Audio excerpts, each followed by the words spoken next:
Hi, my name is CarmenLeah Ascencio, and I'm the Director of Programs for Black Girl Dangerous. Today, we're introducing a new feature called Ask BGD, where BGD fans write into us or send videos and ask us questions about things they want our opinion on. Our first question is from Anthony in Berkeley, California. Hey BGD, my question for you today is, how do you all practice self-care? And why is self-care so important for people of color?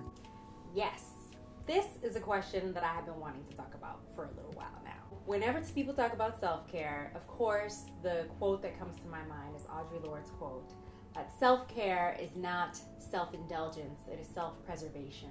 And that is an act of political warfare. And it is.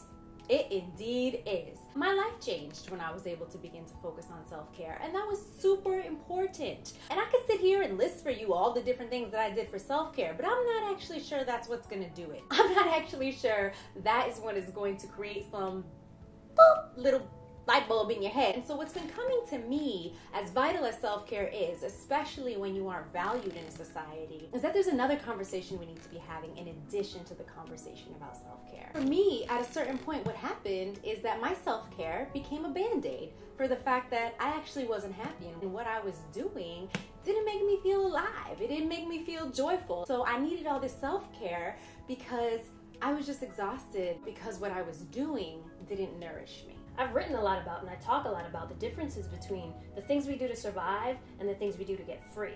When I see us as oppressed people talking a lot about survival and not talking as much about joy and happiness, I wonder what we're surviving for. There's this quote that I read recently that said that the antidote to exhaustion isn't rest, it's wholeheartedness. And that really touched on why I want this conversation to be bigger. The question that I've been thinking about more is, well, what makes me come alive?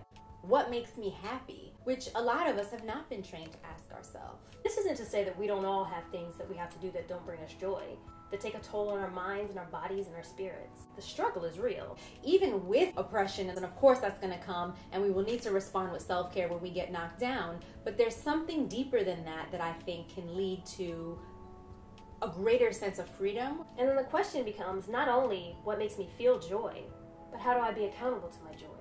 If we as oppressed people are going to put energy into self-care practices that help us get by, then surely we can put energy into examining how we cultivate joy in our lives.